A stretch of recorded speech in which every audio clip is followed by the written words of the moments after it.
بسم الله والحمد لله والصلاة والسلام على رسول الله صلى الله عليه وسلم. بوتاجاز ايكوك يونيو اير 5 شعلة نظام الأمان.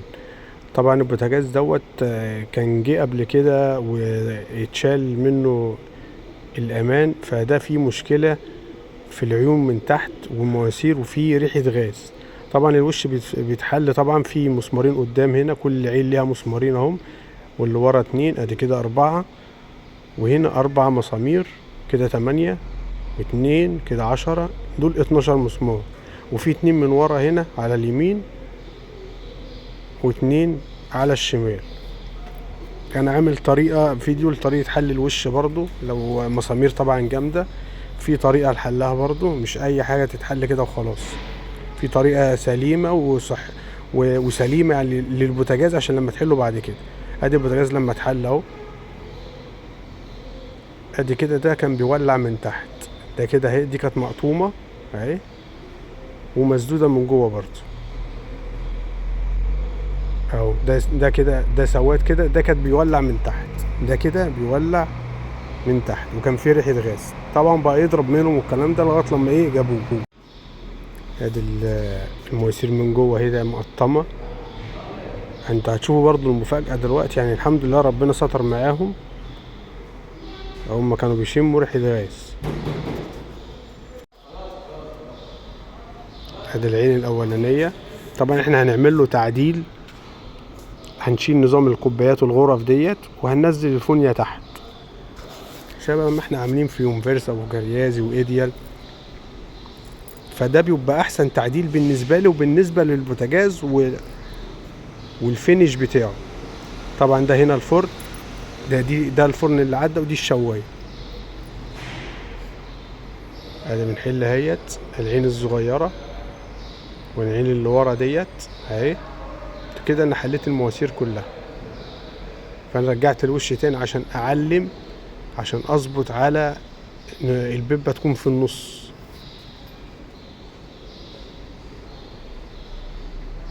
فانا كده الوش كده مظبوط على على نظام الكوبايات. ما حليت انا كوبايات كده، على مكان الكوبايات هيركب العمود الالومنيا اللي هو التعديل اهو، المربع ده بالظبط. ادي العمود الالومنيا ده طبعا هيركب هنا كده، بس طبعا هنوسع الخرام شويه عشان البيبه تنزل مستريح ونثبتها برضو اهي. هنزلتها اهي، ادي التانية اهيت، تالتة، وادي الرابعة. وهنوصل لها بقى ماسورة للمحبس. الشغل ده بيتعمل على الايد طبعا. ادي الفلنشات بتركب من فوق، ادي دي عين صغيرة، اصغر عين ديت اهي. وهقول لكم طبعا على مقاس الفواني لكل عين، ان ده غاز طبيعي. اهم حاجة ظبط العمود الالومنيا ده يكون في نص خرم العين، عشان الفلانشة لما تركب كده تركب مستريحة. دي واطية طبعا، دي عايزة يعلى، البيبة الألمونيا دي عايزة تطلع لفوق. دي كل تفاصيل كبيرة وصغيرة بقولها لكم. ادي هنا التانية دي طبعا هنقصها ونفرد التانية هتطلع فوق مكانها على طول اهي. دي اللي هتتقطم، دي هتتقطع كده. طبعا حاززها بالصاروخ، هوريها لكم برضه اهي. يا دوبك حزيتها بس بالصاروخ كده قطمت معايا. وافرد التانية، الحتة التانية دي افردها واحط التانية عليه على خرام عشان تبقى الخرام واحدة. فردتها اهيت اهي، واحط دي عليها واخرم عليها اهي بالظبط كده، واخرم عليها كده. الشاسيه معايا طالع فوق اهو، دي ثبت مكان الخرام هي عشان الوش لما بيركب يبقى جاي مظبوط بالظبط. وادي العين اللي في النص اهيت،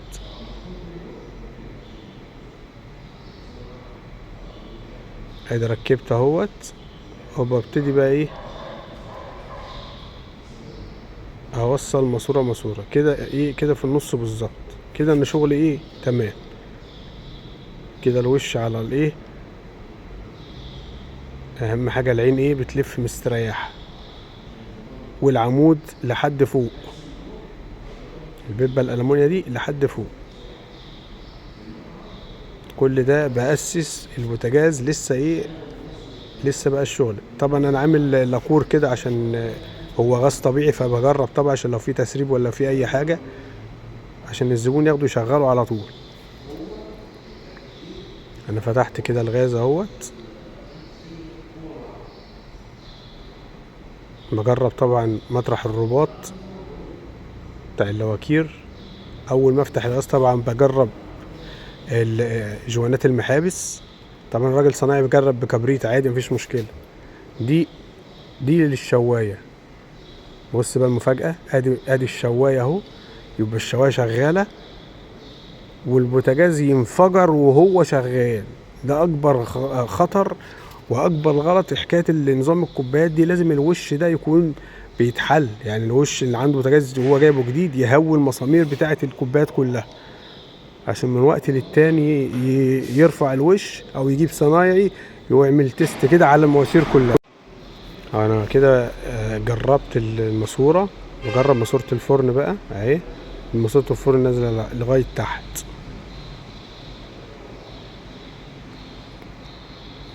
طبعا احنا هنغير الماسورة بتاعت الشواية اهي. طبعا عشان يعني طيرت طبعا المسامير عشان تتخلع، لان طبعا المسامير مش راكبة اصلا، راكبة من زمان ومش هتحل اصلا. فانا بشيلها كلها كده بالمركز بتاعها اهي.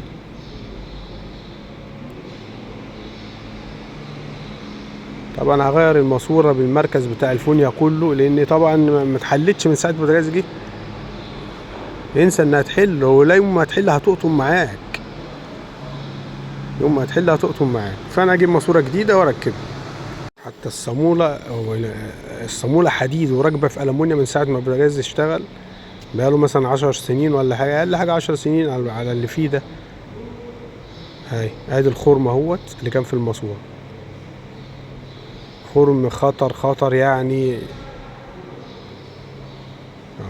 انا جبت ماسورة تانية وركبتها اهيت، بوصلها طبعا للمحبس. طبعا حطيت الورق الصوف الحراري من تحت دوت.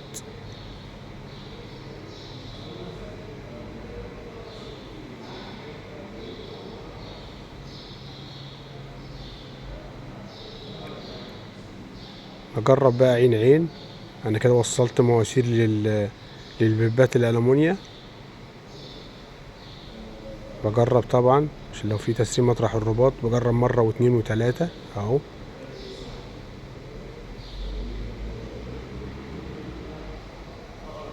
العين اللي في النص دي اكبر عين الثلاثية ديت.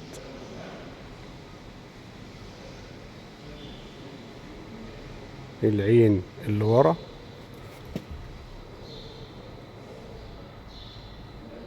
ودي اصغر عين اهي. اصغر عين دي بتاخد 1 ملي، اللي وراها 1 ملي و20. تمام. اللي في النص اكبر واحدة بتاخد 1 ملي ونص. الكبيرة دهيت اللي انا ماسكها دي بتاخد 1 ملي و30. تثبت بقى كل عمود ألمونيا بمسمارين اهو كده. ايه بنظبط على النص بالظبط كده. العمدان في النص بالظبط كده. ابتدي اخرم واثبت على طول. اديني ثبت اهوت كده. 2 و2 تاني. كل عين ليها مسمارين اهو كده. احنا جددنا البوتاجاز تاني كأنه لسه جديد كده. احنا كل شغلنا كده تمام. نجرب كده برضو تاني. الجزء ده طبعا اللي في النص هتبقى مفتوحة، فاحنا هنجيب حتة صاج. هنجيب صاجة كده وهنسد بيها الفتحات دي، بحيث يكون الماسورة بس، يكون الببة الألمونيا بس اللي طالعة. احنا هنربط هنا برضو زي نظام مسامير كده.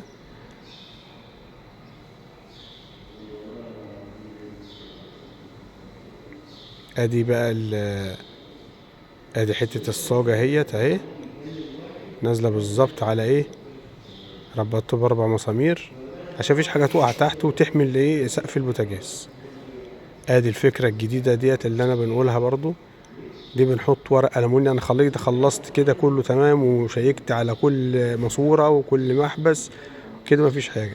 هنجيب ورق ألمونيا محمل شوية كده تمام، ده زي قميص حماية كده للسقف اللي تحت، والصوف الجديد اللي انا حاطه والمواسير وكل حاجة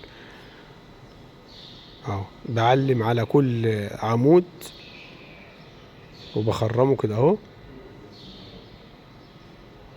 الحتة اللي انا بقطعها ما بسيبهاش تنزل تحت في الماسورة، لا، انا بشيل الحته مكان الخرم دي وبشيلها بره.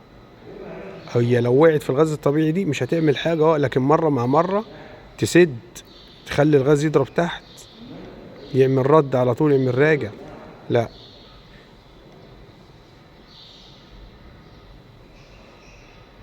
ادينا اهو اتعلمت كده ال5 واشيل عين عين بقى. دي فكرة كويسة وعملتها في بوتاجاز، وبعد سنة عملت شغل فيه تاني فبحل الوش. الحمد لله اللي انا عامله لقيت منظر ما يسرش يعني. طبعا غصب عن صاحبة البوتاجاز ان الحاجات دي بتنزل غصب عنها، ومش كل بوتاجازات وشها بيتحل بالساهل، لا، بوتاجازات صعب انه يتحل، لازم صنايعي يحله. ده كان بوتاجاز كان كريازي القديم. في بوتاجازات زي يونفرسا مثلا قديم بيترفع على طول ساهل تمام، ده بالنسبه له كان صعب. واللي انا بعمله ده هيبقى سهل بعد كده في الحل، بس بيحتاج صنايعي عشان لما يجي يركب ويقفل يكون ايه ضامن. لكن لو حد ليه في الحل وفي التركيب مفيش مشكله. حته الالومنيا دي اللي ورا ديت المهم ما تسدش المدخنه، لازم ما تسدش المدخنه. في فتحات في الوش كده وفي البوتاجاز من ورا اهو.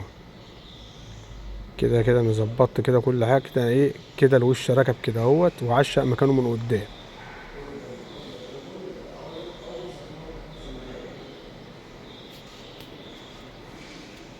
في بقى حاجه هنا بقى ديت، هنا الفنيات اللي محدش ياخد باله منه غير الصنايعي المتمكن او غير الصنايعي الخبره.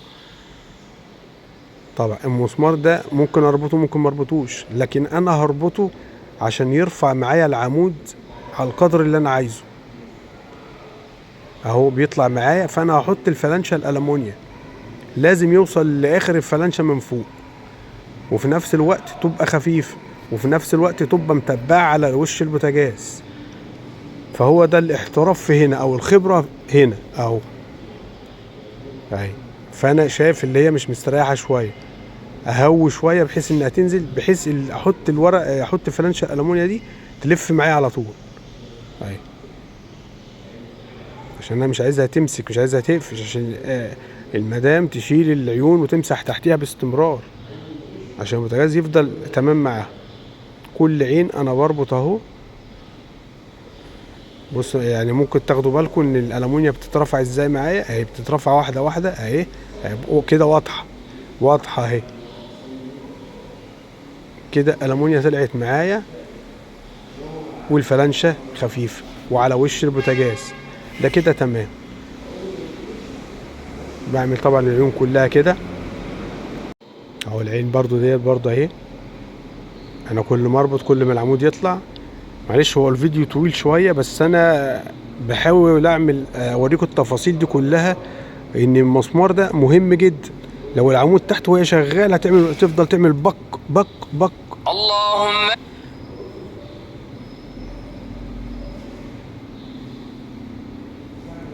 فطول ما هو العمود فوق واصل لاخر الفلانشه مش هيعمل حاجه، حتى لو العين واسعه شويه مش هيجرى حاجه. وادي اللي في النص برضه اهي لازم يكون يلف كده مستريح، ما يكونش يدقر مثلا العمود في الفلانشه الومنيا ما ينفعش يتحل، لا. ادي اهو، ده انا صبيت كله اهوت. فيديو طويل ده معلش، البوتاجاز شغال فيه 3 ايام، فانا مش هجيب ال3 ايام انا بشتغل فيه ده. انا لميت فيديوهات بس كده جمعتهم عشان اوديكم بس فيديو كده ايه الناس تستفاد منه. وعملت ادي الفرن والشوايه. التعديل هو كله فوق، لكن الفرن والشوايه بتاعهم هم طبعا هفرجكم النار برضو. ادي النار اهي بعد ما اشتغل. طبعا هي مش واضحه قد كده، بس على قد اللي ايه الصوره يعني. ولو في اي سؤال ابعتولي وان شاء الله ارد عليكم. والسلام عليكم ورحمه الله وبركاته.